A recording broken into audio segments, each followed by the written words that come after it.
Je n'en pouvais plus d'attendre de jouer au 7-7 de Star Wars Unlimited. C'est vrai que le jeu a connu un tout petit creux avec la sortie du 7-6, qui est le set pré-rotation, et dans tous les jeux, tous les sets pré-rotation, sont parfois des sets où la communauté attend que le jeu se renouvelle. Et là, ça y est, avec la sortie du 7-7, ça marque la rotation du jeu Star Wars.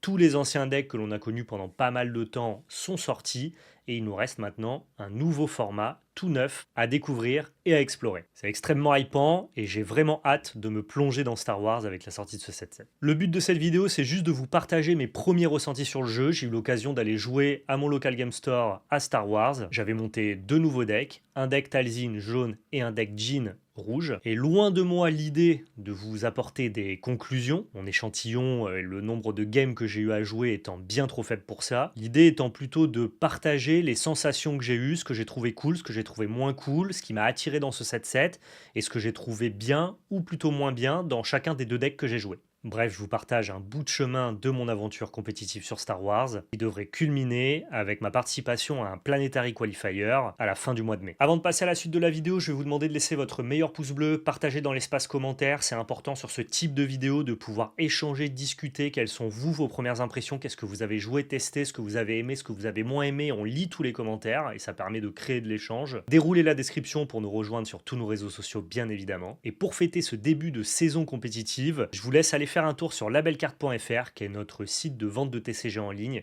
Et sur le site, on a des promos exceptionnelles sur toute la catégorie Star Wars. Avec le code SWU25 que vous mettez au moment de payer dans le petit encart bon de réduction, eh bien vous avez 25% de réduction sur tous les produits Star Wars. Il nous reste du 7.4, du 7.5 et du 7.6 qui sont des sets qui ont passé la rotation, qui sont déterminants dans le format actuel. Et je pense notamment au 7-6 qui n'a pas été très ouvert parce que c'était le set pré-rotation. Et bien, il se trouve qu'il y a pas mal de cartes qui sont jouées la post-rotation et qui ont pris un peu de valeur parce que le set a été peu ouvert. Bref, je vous laisse aller vous faire plaisir. On a même encore des boosters carbonites qui sont donc les boosters collector où vous pouvez ouvrir des cartes numérotées exceptionnelles. Le lien est en description. Si vous voulez acheter du Star Wars à bon prix, c'est le meilleur moment.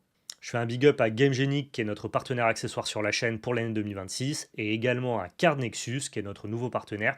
C'est l'outil TCG tout en un sur lequel vous pouvez lister vos collections et mettre en vente vos cartes directement sur une marketplace intégrée.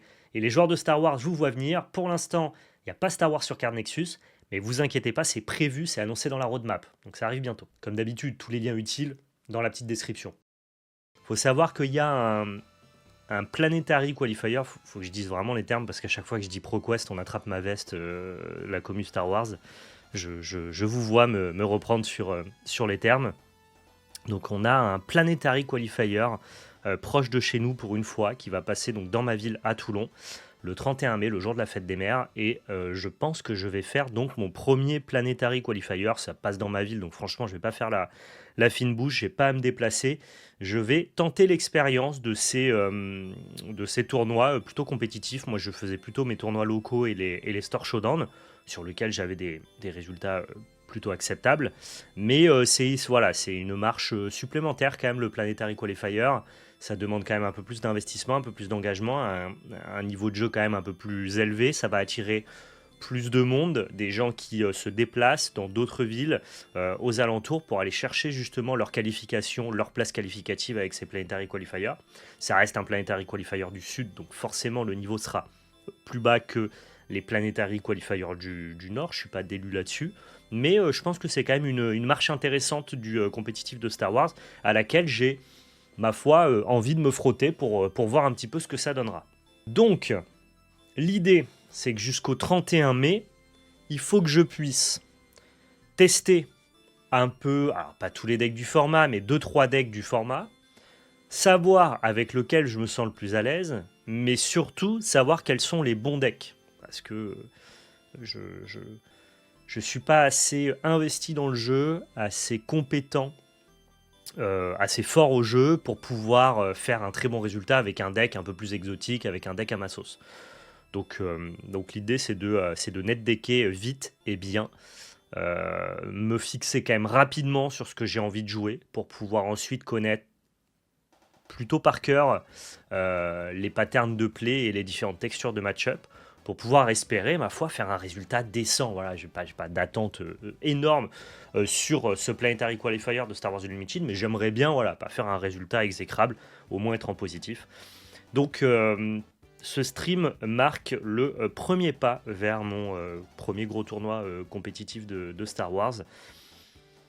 Et l'idée, c'est de faire juste un point sur mes ressentis et les confronter aux vôtres si jamais vous êtes joueur régulier de Star Wars.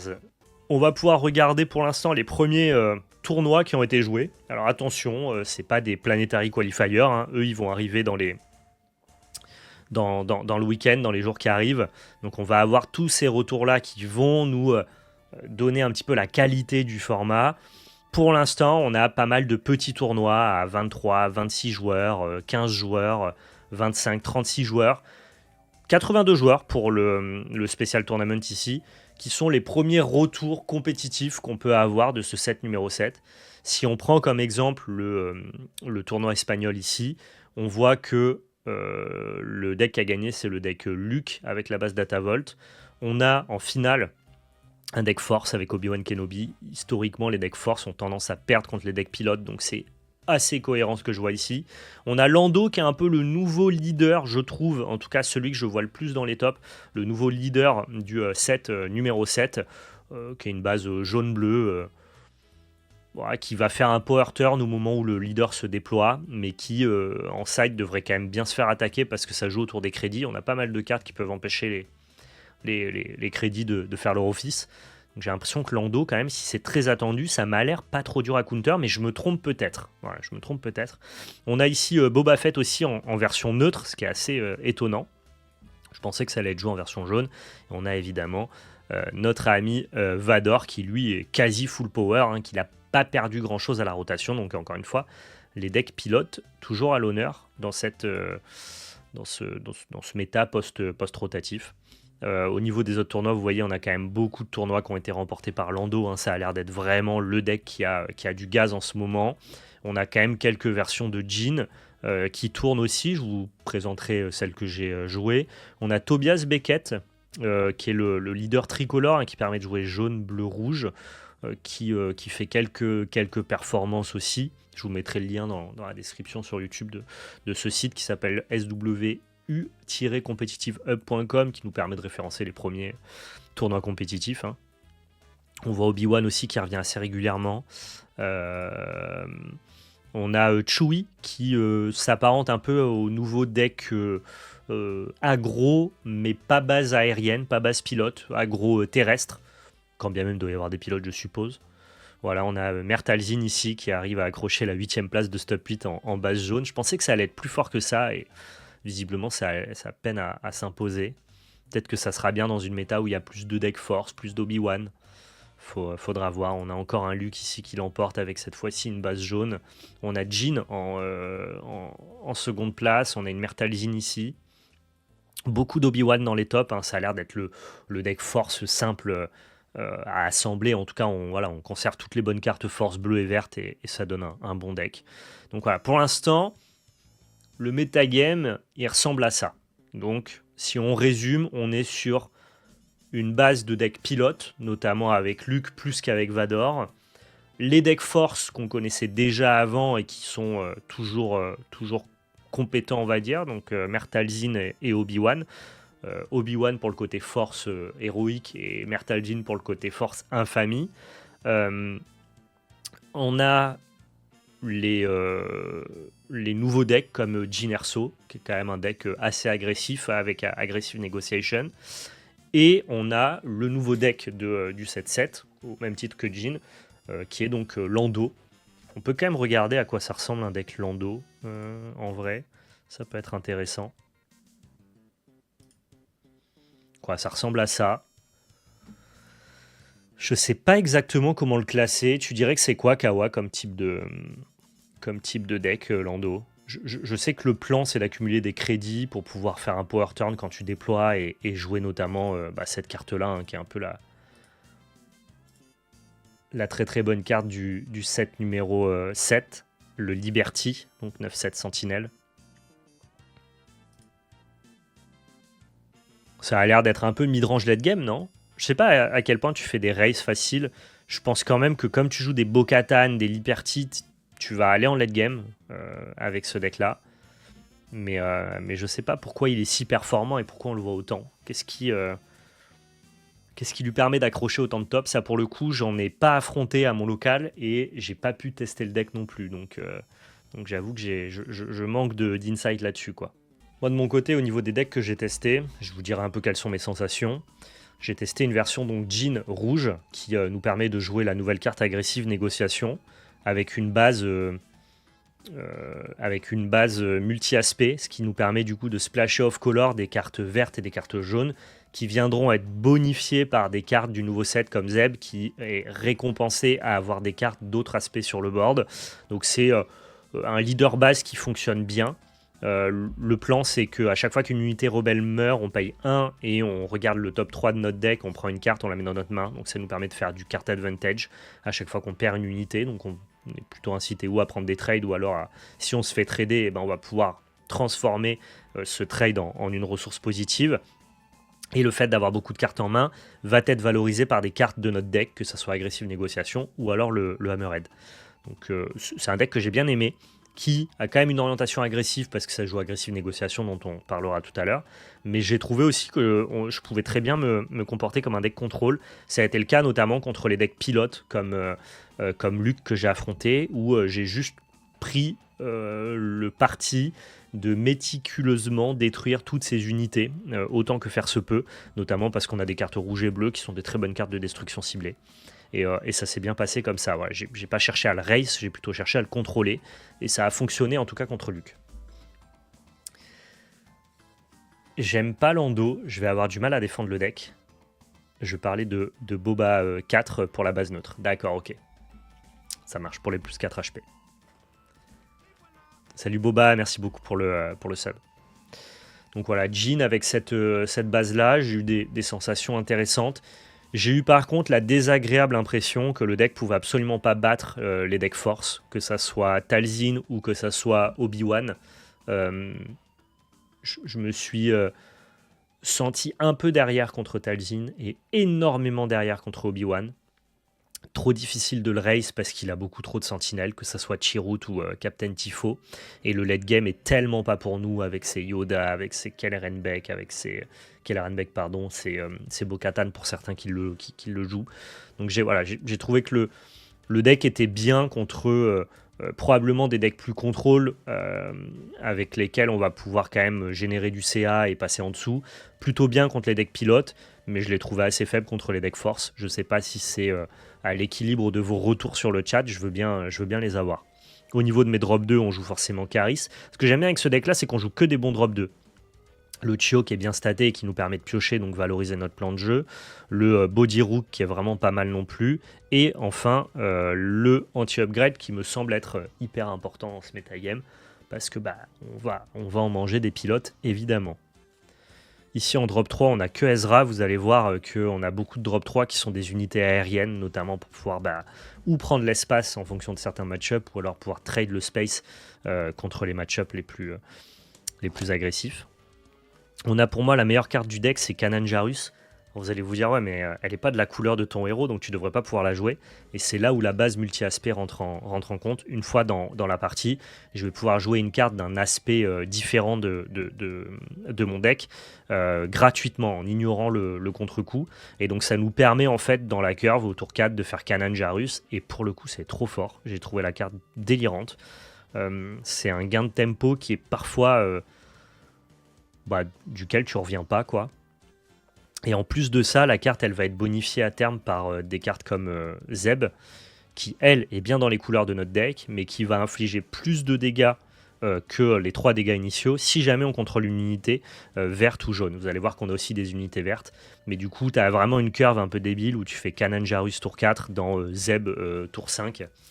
Enfin, à 5 ressources, vous avez compris. Et tu fais, tiens, je booste ton unité, tiens, je mets 5 à ton unité, et en plus, derrière, j'ai une sentinelle.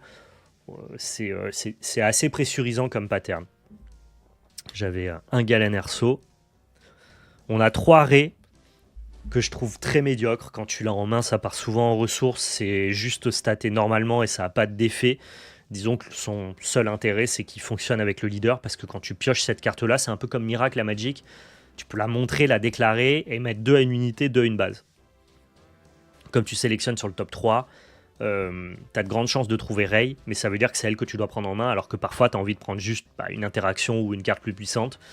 Ce qui fait que, ok, la carte elle synergise fort avec le leader, mais le coût d'opportunité de l'avoir dans ton build fait que peut-être c'est pas si bien. Ouais, je sais pas, je me trompe peut-être sur la carte, mais j'ai des fois où je l'ai eu sur le top de sur l'action de Jhin et j'ai pas eu envie de la prendre en main et du coup j'ai pas déclaré son effet. Et quand je l'avais en main naturellement, bah, c'était un peu une crappe. Donc quoi, je sais pas à quel point il faut valoriser la synergie avec le leader là-dessus. Ça c'était pour le terrestre. Vous avez vu, on a une curve plutôt correcte. Pas beaucoup de late game par contre, hein, c'est un deck relativement agressif quand même. Au niveau du space, la classique, on joue le Y-Wing, qui peut mettre pas mal de dégâts en phase d'attaque. Le Red 5. Le X-Wing qui nous permet de piocher des cartes, donc du coup de synergiser avec le fait d'avoir plein de cartes en main. On va voir que c'est intéressant avec d'autres cartes. On a 2 Blue Leaders pour pouvoir attaquer le space, et ça nous permet d'avoir une unité verte à cheater avec la caverne contestée, ou alors une unité verte à avoir pour déclarer l'effet de Zeb. 3 Hammerhead, c'est de loin la meilleure carte du deck, j'ai trouvé. C'est elle qui nous récompense à essayer de piocher avec Jhin. Alors cela dit, quand je dis que vous allez piocher, vous n'allez pas piocher tous les tours non plus. Votre oppo, il va quand même faire en sorte que ce soit pas évident pour vous de piocher avec Jhin. Vous avez des cartes qui sont pas rebelles et qui donc du coup vont pas trigger l'action de Jhin, parce que il faut que ça soit un rebelle qui décède pour pouvoir faire son action. Et il se trouve qu'on a des personnages qui sont pas rebelles mais résistants. Et c'est visiblement pas la même chose. Quand j'ai eu le malheur de dire à mon local que bah ça va, rebelle, résistant, c'est la même chose. Ils m'ont dit bah pas du tout. Je dis ah bon bah ok, bah mince alors. Donc en fait il y a quand même des unités qui peuvent mourir et qui vont pas déclencher l'effet de Jhin et bon, on va dire que si tu pioches 2 fois avant de te déployer, c'est bien quoi. C'est suffisant en vrai, c'est déjà ok. Et donc le Hammerhead, lui, il met à une cible terrestre ou spatiale autant de blessures que de cartes que tu as en main. Et généralement, ça va osciller entre 5 et 8 quoi, sur ton tour 6. Donc c'est vraiment très fort. Franchement, meilleure carte du jeu de ce deck-là. Et c'est pour elle qu'on fait toutes ces concessions d'essayer de piocher et d'avoir plein de cartes dans les mains, en partie. Ça, c'est une carte du 7-6 que j'avais pas joué au 7-6 et que je trouve trop forte, le Nimble Prowess. Ça buff un de vos personnages et ça exhauste un personnage dans l'arène d'en face. Et en termes de tempo, c'est pour un mana, c'est délirant comme carte. Je trouve que c'est une des meilleures cartes du deck. Agressive négociation, c'est ce qui nous permet de mettre fin au game, fin aux parties. On n'a pas de late game, donc on veut quand même si on est sur une phase contrôle contre les decks pilotes, à un moment, il faut pouvoir turn the corner. Et ça permet de bien tourner parce que ça met +1, +0 pour chaque carte que vous avez en main. Et comme je vous l'ai dit, la plupart du temps, vous avez entre 5 et 8 cartes en main. Donc pour 3, ça développe, je sais pas, on va dire 6 d'attaque sur un personnage qui tape déjà à 3. Vous mettez 9, ça vous donne automatiquement l'avantage dans la race. Et sur ça, c'est vraiment très fort. Est-ce que les decks compétitifs sont chers à Star Wars? Non, pas trop, ça va. Ça reste un jeu qui est plutôt dans la range accessible par rapport aux autres TCG. Quand le format est réussi, tape une unité, c'est très bon. Ouais, j'ai trouvé vraiment cette carte-là exceptionnelle. Ça, agressive négociation, au début, j'ai trouvé ça win more, et après, je me suis rendu compte que dans certains match-up, on en avait besoin. Mais je pense que dans d'autres, c'est win more. Je m'en suis même servi pour prendre des trades des fois. Quand tu as plein de cartes en main, des unités sur le board, que tu contrôles bien la game, t'as pas besoin de ça pour clore. Mais par contre, je pense que dans certains match-ups, c'est ça qui te fait gagner et tu dois tout designer autour de cette carte-là. Et après, à côté de ça, j'ai juste des interactions. Charge with Treason, mon anglais est exécrable, parce que on a beaucoup de cartes rouges dans le deck, donc on arrive très facilement à avoir le prérequis pour mettre 5. Et mettre 5 pour 4, je crois qu'on fait pas mieux post-rotation, non? Vous m'éclairez dans le chat. Et enfin, dernière interaction, l'arbre se souvient. Alors moi, quand j'ai lu la carte, je me suis dit, putain, mais c'est nul. Pour 4, tu blanchis une unité, et si elle coûte trop au moins, tu la détruis. Je dis, ok, tu payes 4 ressources pour détruire une unité qui a coûté 3 ressources à l'oppo. Ça me semble d'un niveau exécrable. Sauf que, Il se trouve que j'ai joué au jeu après. À me faire des avis sans avoir testé, je me retrouve bien malin à tomber dans le ravin. Parce que, comme le méta, je vous l'ai dit, est pas mal orienté autour des decks pilotes, cette carte-là, à elle seule, permet de checker les sorties un peu cheesy de vos oppos. Dans les decks pilotes, il n'est pas rare que votre oppo fasse un drop 2 aérien, que vous n'allez pas gérer, et puis au tour 3, qu'il puisse mettre un gros pilote dessus, type un Chewbacca. La plupart de ces effets-là, c'est jamais c'est des pilotes qui vont développer beaucoup de stats dans un espace aérien que vous ne dominez pas du tout avec ce deck-là. Ce qui fait que tu te retrouves très facilement à prendre 6 de patates dès le tour 3 tous les tours et à pas pouvoir le gérer. Et en plus de ça, ces pilotes-là, ils ont souvent des effets qui disent ne peut pas être géré, ne peut pas être ciblé, bref. Voilà, c'est vraiment le côté cheesy. Je te mets une unité spatiale, je te mets un pilote dessus et je te mets plein de dégâts et je vais gagner la course comme ça. Et bien cette carte-là, elle empêche ton oppo de Chewbacca sur un drop 2, elle empêche le déploiement du leader Luke sur une unité à 3 ou moins, parce que, elle peut tuer n'importe quelle unité, leader compris, et on sait que quand un pilote leader se déploie sur une unité, l'unité devient leader, et donc du coup, certaines interactions ne fonctionnent pas. Et comme elle blanchit la carte, eh bien un Chewbacca ne peut pas se soustraire à l'interaction de l'arbre se souvient. Donc cette carte-là, elle fait en sorte que ton adversaire ne puisse pas prendre le parti de te cheeser en early game, mais doive réfléchir à son déploiement de leader ou à ses activations de pilote. Et globalement, il sera récompensé pour tourner autour de la carte, plutôt à développer son Chewbacca sur un drop 4, plutôt à déployer son Luke en tant qu'unité terrestre, ou plutôt à déployer son Luke en tant que pilote sur une unité à 4. Certes, ça veut dire que ils vont se déployer sur des unités qui sont plus grosses et donc mettre peut-être plus de dégâts, mais ça veut surtout dire que tu auras plus le temps de le voir venir et que tu vas pas te faire cheeser dès le tour 2-3 en mode bon bah vas-y, il a mis son 3-2 pour 2 et puis il me développe Chewbacca dessus, il me met je sais plus combien ça pousse, mais 7 par tour, et c'est ingagnable quoi si t'as pas de quoi interagir. Et une fois qu'il y a Chewbacca sur la carte, bah, tu peux pas interagir normalement avec Chewbacca. Bah, là, avec l'arbre se souvient, tu dis bah non, voilà, je vais tuer ton unité. Et si tu as mis ton pilote dessus, bah, tu auras perdu de cartes. Donc en fait, juste le fait que cette carte existe, même si vous ne l'avez pas en main, ça va demander à votre adversaire de réfléchir s'il tente, il y a un petit jeu de poker menteur qui va s'engager, s'il prend le risque d'essayer de vous cheeser, quitte à perdre de cartes. Et globalement, je pense que les gens vont tourner autour de la carte, ce qui fait qu'il y aura moins de games expéditives, un peu high roll, un peu les sensations bad feeling de Star Wars, de bon bah t'as ton drop 2 avec ton sabre ou ton drop 2 avec ton pilote et j'ai pas d'interaction et du coup je perds la race. Je trouve que cette carte elle est divinement bien designée parce que elle a pris en compte que la méta pilote allait être assez prépondérante quoi.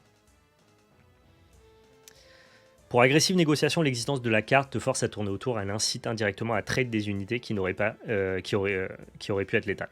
Ok. Donc ouais, je sais pas si tu as le même avis que moi sur la carte Kawa. Vraiment, j'ai lu la carte, je me dis bah ok, mais c'est nul, pourquoi on joue ça? Et quand j'ai joué contre Luke, juste l'existence même de la carte dans mon deck fait que mon oppo était obligé de sous-optimiser. Et donc bah c'est trop fort. C'est l'existence de la carte qui est trop forte plus que son application. Et c'est pour ça que toutes les listes jouent 2 à 3, l'arbre se souvient, quand bien même le texte sur la carte n'a pas l'air puissant quoi.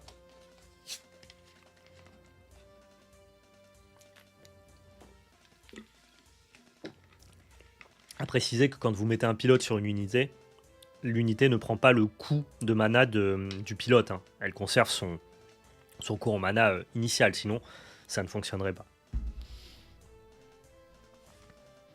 Donc voilà, ça c'est pour l'expérience que j'ai eue avec Jyn Erso. Comme je vous le disais, je me suis senti bien contre les decks pilotes. Je me suis imaginé, parce que j'ai pas fait le match-up, bien contre les decks contrôle. Bah, il veut tuer tes unités, tu vas piocher à chaque fois qu'il les tue, et puis tu as agressive négociation qui le met à portée de létal sur n'importe quelle unité que tu vas déposer, notamment des charismes qui vont être hidden et donc qui ne seront pas gérés le tour où tu les déposes. Enfin, je vois très bien comment contrôle peut pas battre Jyn Erso et comment contre pilote tu t'en sors. Par contre, éclairez-moi, est-ce qu'on peut gagner contre Obi-Wan avec ce deck-là? Ma réponse première, c'est bah non, je crois pas. Et donc ça en fait quand même un vrai défaut, hein, si les decks Obi-Wan sont très présents. Qu'est-ce que t'en penses, toi, Kawa? Est-ce que t'as eu des retours qui confirment ou qui infirment ça? Après, en termes de feeling, en termes de sensation, c'était trop bien, hein. Je me suis régalé à jouer ça. C'était trop amusant. C'est agressif, dynamique comme j'aime, mais en même temps, tu fais du card advantage, tu gères un peu les unités de ton oppo, tu pousses des dégâts, tu as des espèces d'OTK un peu venus de nulle part avec agressive négociation. Ça fait partie, si ce deck-là est un bon deck du méta, j'en suis pas sûr, ça fait partie de la range des decks que j'aime jouer.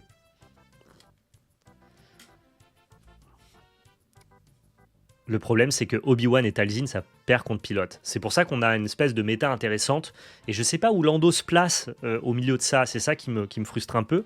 J'ai pas fait les tests pour. C'est qu'on a ce méta de justement Force, ça a l'air de battre Jin. Jin, ça a l'air de battre Pilote. Et Pilote, ça a l'air de battre Force, effectivement. Mais si les decks Force arrivent, de par le side, de par quelques artifices, à tenir les decks Pilote en respect, j'ai quand même l'impression que Jin, ça galère quoi, contre les deck force. Mais on est peut-être dans cette Triforce-là, qui est ma foi assez intéressante, hein, et qu'on va essayer de corriger avec du side. Là, je vous propose que des main decks, j'ai pas fait de side. Hein. Les premières games qu'on a fait dans le format, on n'a pas cherché à sider quoi que ce soit. Lando, c'est le refuge des gens qui veulent jouer contre Lich. Ok. Bah, je vois bien comment ça doit être correct contre Lando, alors, dans ce cas-là. C'est surjoué par rapport à ce que c'est bon à mon avis. Ok. Ce que j'aime bien aussi, un autre argument pour Jin, c'est que c'est un deck rouge.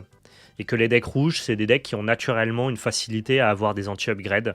Et c'est hyper important, je trouve, d'avoir des anti-upgrades dans le format. Notamment Outer Rim Contestable. En fait, en gros, j'ai eu cette sensation qu'avec Jin, tous tes oppos sont obligés de te battre à la loyale. C'est-à-dire avec Obi-Wan, en t'emmenant en late game et en t'écrasant sous la montagne de stats de ces personnages. Mais personne peut te cheeser. Personne peut te oops I win ou peut te high roll. T'as tellement de... entre les interactions bleues que je vous ai montrées ou les anti-upgrades qu'on a naturellement main deck, c'est très difficile de se faire high roll avec le deck. Et c'est une sensation que j'aime bien, quoi.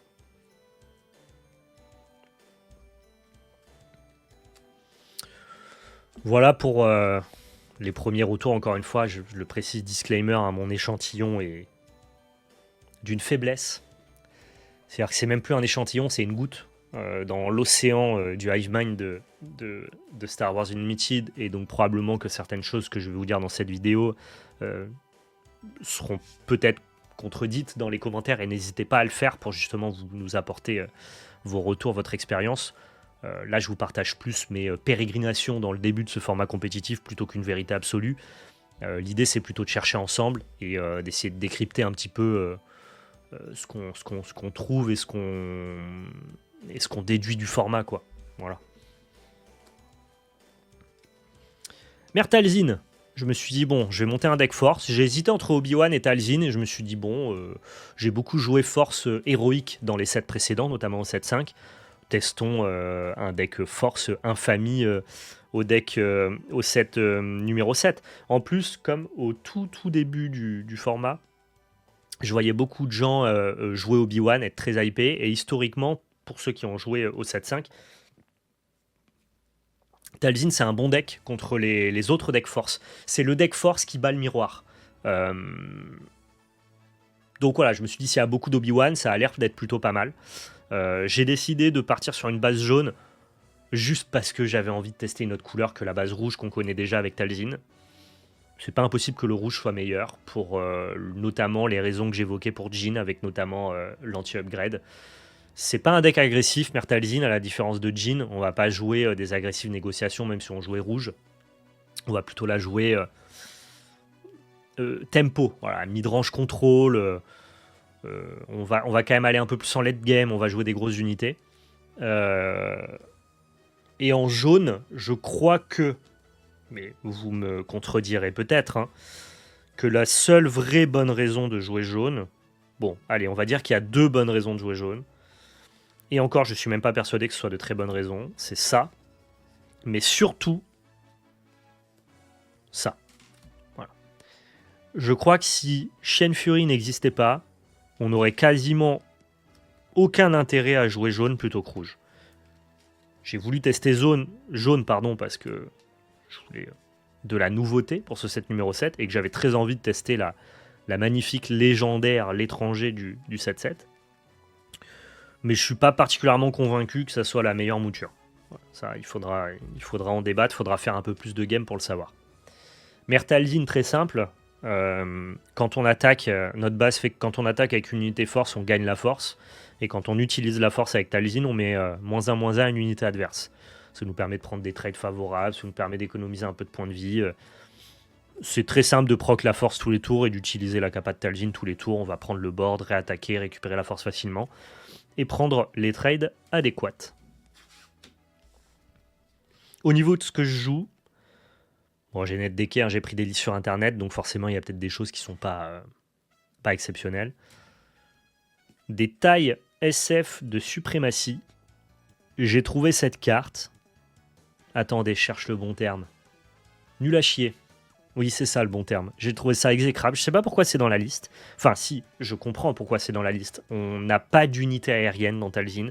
C'est vraiment un deck terrestre. C'est le prédateur des autres decks force. Et donc, du coup, il veut être sur le terrestre, tenir le terrestre, attaquer avec ses unités en terrestre. Et du coup, on n'a pas d'unité en espace. Et dans une méta où les decks pilotes sont performants, bah, c'est l'enfer. Ça veut dire que tu les laisses courir et que à ce petit jeu de la course, si tu peux pas prendre des trades, tu vas pas gagner contre les decks pilotes avec Talzin.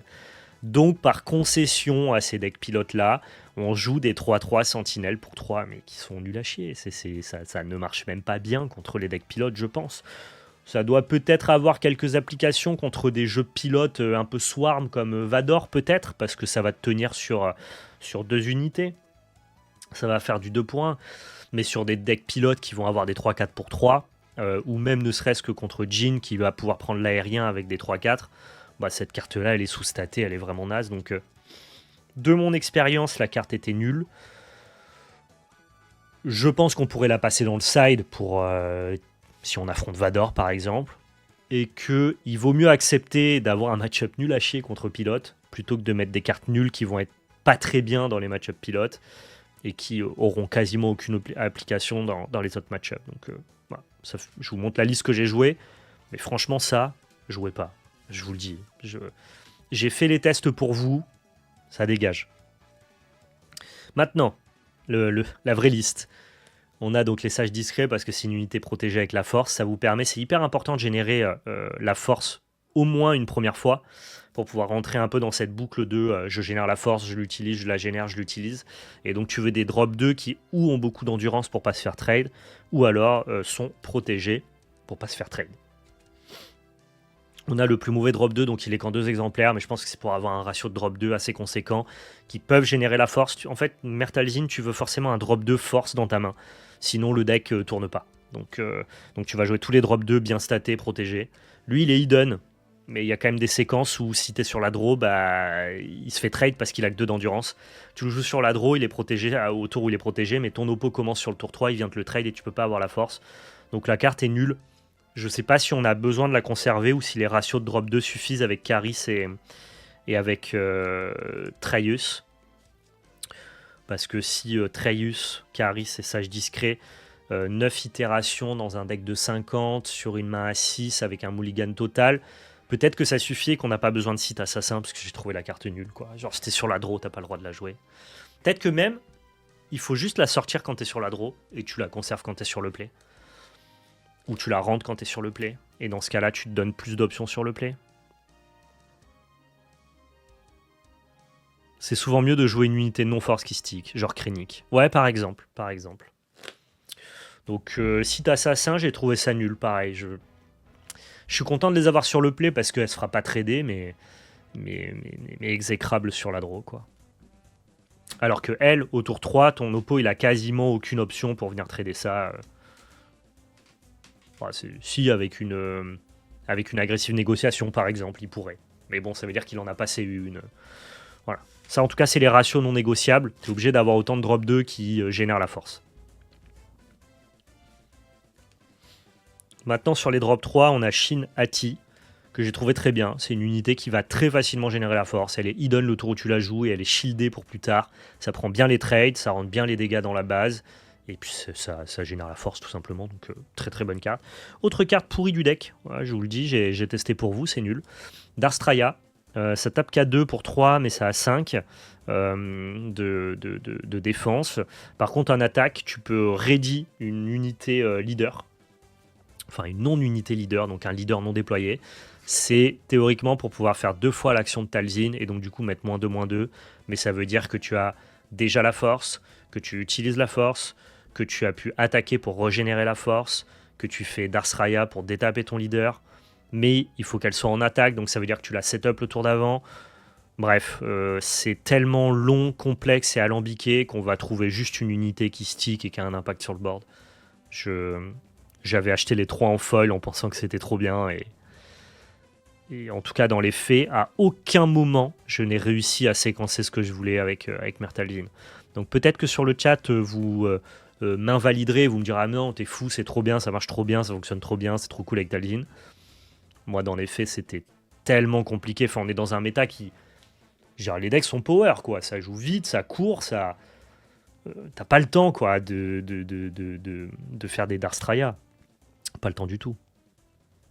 Donc ça, pareil. Moi je mettrais de côté. Je sortirais ça de la liste. Pour trouver un autre drop 3, hein, on trouvait des trucs de curve intéressants. Dark Tyrannus, très bien. Le 4-3 pour 4 shieldé. En fait, la plupart de tes unités sont shieldées, donc elles prennent bien les trades. Et si jamais tu dois courir, bah, c'est difficile pour ton oppo d'interagir avec eux. Le problème, c'est que contre les decks force, comme je vous disais, comme Obi-Wan, ils ont beaucoup de grosses sentinelles. Donc parfois, Dark Tyrannus, c'est pas très très bien, mais l'avantage, c'est que dans les Mirror Deck Force, on est plutôt bien placé. Un Dark Tyrannus plus un effet de Mertalzin, ça passe un Tifo, donc c'est ok. Ça, c'est une carte qui utilise bien la force pour détruire une unité. Chirrut, c'est très bien pour défendre. Dans un méta où il n'y aurait pas de pilote et où tout passe par le board, en tout cas dans des affrontements où tout passe par le board, quand j'ai fait Talzin contre Jyn Erso, bah, je me suis rendu compte que Jyn, elle avait une difficulté monstre à passer un Chirrut. Genre Chirrut sur le board au tour 4 contre Jyn. Alors évidemment, il y a des interactions, elle peut mettre 5 dégâts en jouant son interaction rouge, mais du coup elle se développe pas, et voilà, et elle commence pas à générer de carte advantage, et elle est un peu obligée d'interagir avec. Ce que je veux dire, c'est que Chirrut, ça barre naturellement la route à des decks comme Jyn Erso. J'ai trouvé ça particulièrement plus fort que ce à quoi je m'attendais. C'était vraiment bien. Le Stranger, j'ai joué jaune vraiment quasiment que pour lui, pour pouvoir le tester. Et je vais peut-être vous décevoir, mais j'ai pas trouvé ça très bien. Alors j'ai peut-être pas eu les bonnes séquences, les bons match-up ou les bons timings pour le jouer. Peut-être que les moments où il aurait été utile, je l'avais pas en main et que quand je l'avais, c'était pas un good spot pour lui. C'est une carte qui a embuscade à plomb, mais qui va faire en sorte que l'unité adverse, c'est une initiative inversée. L'unité adverse va d'abord vous infliger les dégâts, ce qui fait que vous allez trigger votre capacité à plomb pour pouvoir ensuite aller trade l'unité adverse. Donc c'est censé théoriquement être un bon drop 5 réactif qui en plus derrière peut push des dégâts quoi. Mais dans les faits, j'ai trouvé ça assez médiocre en fait. Dès que ton adversaire a une unité qui a plus d'endurance que d'attaque, bah déjà la capacité de l'étranger marche pas très bien, tu le trades pas. Genre typiquement contre un Chirrut, s'il a 3 d'attaque et 5 de défense, bah, il va te mettre 3, ce qui fait que tu tapes à 4, et tu tapes à 4 dans 5 de défense, tu n'as même pas trade de Chirrut avec l'étranger. En termes de gameplay proactif, quand toi tu veux prendre le board pour pouvoir aller taper la base adverse, bah, tant qu'il n'a pas pris des dégâts, ça tape à 1. Donc peut-être que je me suis planté, peut-être que j'ai pas vu un truc, mais j'ai l'impression que c'est juste une mauvaise légendaire. Pareil, si jamais il y a des gens qui l'ont testé, qui l'ont affronté sur le simu, qui ont un peu plus d'échantillons avec lui, essayez de me défendre la carte parce que je l'adore visuellement et tout. En plus, je l'ai ouvert en hyper foil. Enfin, pour moi, c'était la meilleure légendaire du set. Et dans les faits, c'était vraiment pas bien, quoi. Ça m'attriste un peu. En fait, quand j'ai joué Talzin, je me suis rendu compte, ok, mon leader est bien si je dois affronter des deck force, mais j'ai trouvé ma liste nulle à chier. Ah bah j'avais le même avis sur l'étranger. Bah moi j'avais pas cet avis-là, mais c'est dans les faits, quand j'ai eu quand j'ai eu les scénarios où je l'avais en main, c'est resté en main quoi, quasiment tout le temps. C'est triste. Alors certes, il génère la force dès qu'il arrive en jeu, enfin, il a quand même des applications intéressantes, il a beaucoup de volonté, et si tu le joues pour arracher un 4-4 ou un 5-5, bah derrière, tu as une grosse unité que ton oppo doit trade, et si tu prends l'initiative, tu vas rentrer plein de dégâts, et tu auras fait donc du coup full dégâts base, into une bonne interaction, into j'ai généré la force. Je pense qu'il a des dream scénarios, il a un côté plancher-plafond avec un plafond qui est très élevé, mais son plancher, j'ai trouvé très mauvais, quoi.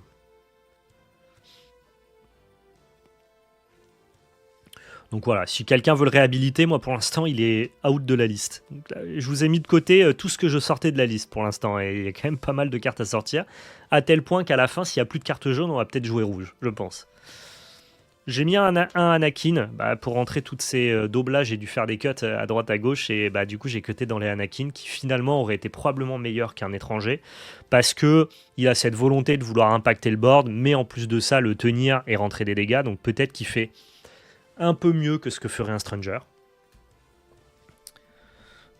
Et on a la fameuse interaction qui nous a poussé à jouer jaune, hein, c'est-à-dire 3 Vador et 3 Chien Fury. Chien Fury, c'est la possibilité pour un mana de donner en bouche à un personnage qui a la force. Et donc, si on donne en bouche à Dark Vador, les joueurs de deck vert-bleu connaissent bien ça pré-rotation. Ça te permet le tour où il arrive de faire du 3 pour 1, donc protéger une de tes unités, bannir une de celles de ton oppo, et ensuite d'avoir un énorme body shieldé sur le board. C'est très fort hein, quand tu arrives à faire ce mix-là, sauf que dans la méta pré-rotation, cette carte-là, elle n'avait pas le coût qu'elle a maintenant. Elle coûtait 1, mais surtout, tu pouvais la mettre en ressources.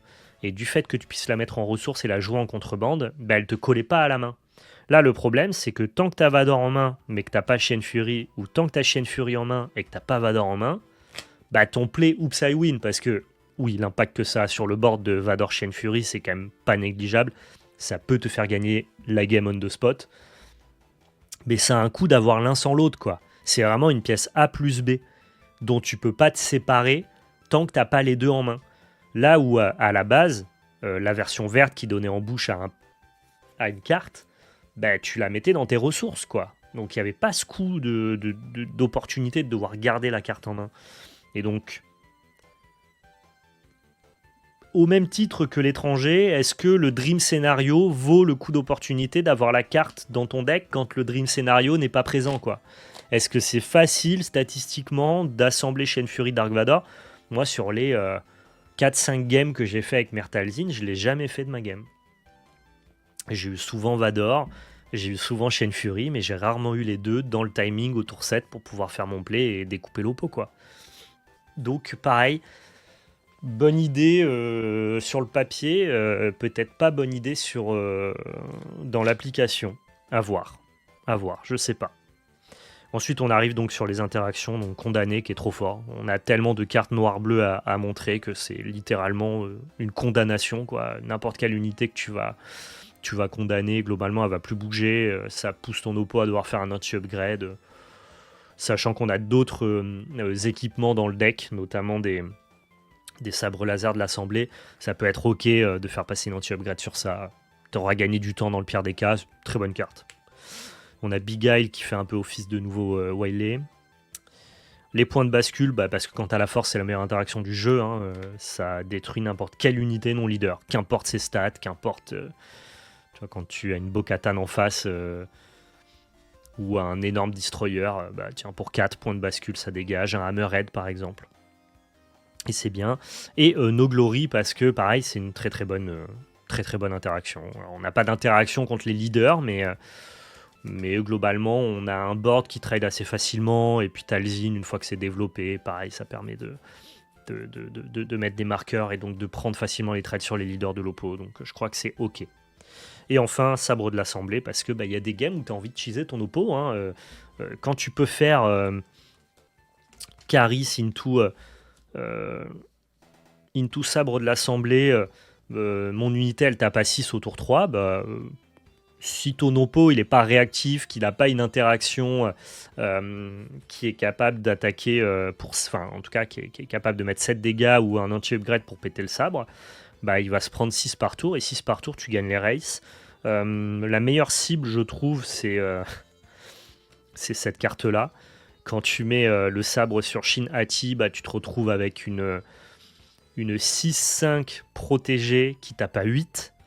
Et je l'ai fait dans une game et pareil, ça éclate un peu toutes les courses, quoi. Donc j'aime bien le sabre laser, c'est l'option un peu cheesy. Comme on avait dans Talzin, on jouait le sabre de Dark Maul, je crois, pré-rotation, et ça permettait de cheese des games. Voilà, le sabre de l'assemblée, ça fait pareil.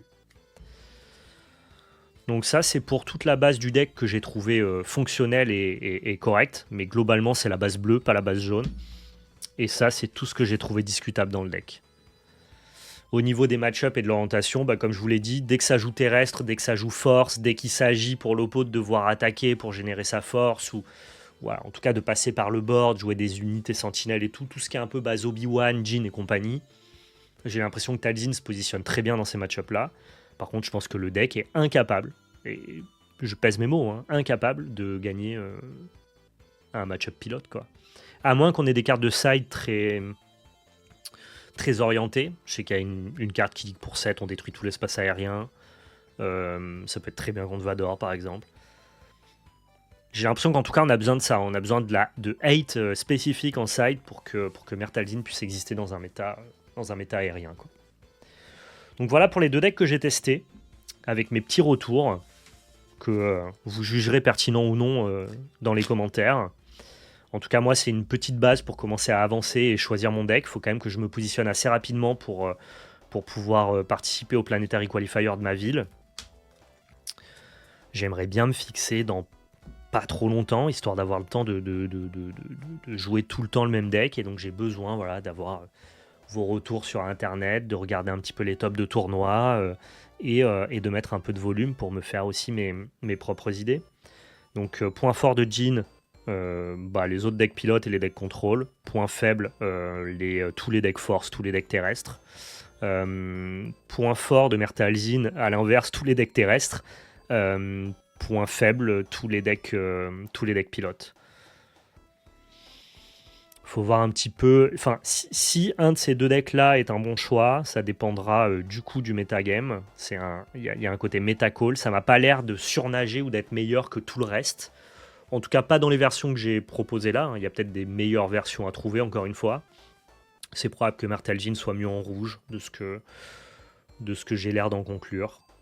Par contre, pour Jin, il n'y a aucun autre monde où on joue une autre couleur. C'est sûr que c'est cette couleur-là, quoi. Voilà pour mon petit retour. J'espère vous avoir donné au moins un petit peu envie de tester, de découvrir le jeu après ce petit débrief. C'est vraiment un jeu qui est cool. C'est un jeu qui a de bonnes sensations, un bon feeling, où vous jouez des cartes cool dans un univers sympa. Je pense que le jeu mérite plus de hype, plus de visibilité. J'ai envie, à ma modeste échelle, de le pousser autant que faire se peut. Donc donnez une petite chance à Star Wars si vous avez des joueurs dans vos boutiques par chez vous, que vous voulez vous laisser tenter, tester avec un préconstruit, ou alors vous demandez à ce qu'on vous prête un deck. Voilà, n'hésitez pas. Si vous avez l'opportunité de tester le jeu par chez vous, mettez-y une petite pièce quand même dedans pour voir. Pas forcément à investir, acheter des decks compétitifs. Commencez juste à tâter un peu le gameplay. Et s'il vous plaît, on sera ravis de vous accueillir dans la communauté des joueurs de Star Wars. Parce que c'est vraiment un jeu qui est super. C'est un chouette jeu. Et je pense que ce qui s'est passé sur Altered, ça nous donne tous envie de soutenir et pousser les chouettes jeux qu'on aime. Et Star Wars, c'est un chouette jeu que j'aime. Donc, si j'ai pu vous donner un tout petit peu envie ou vous rendre curieux, j'aurais gagné dans cette vidéo et dans ce live.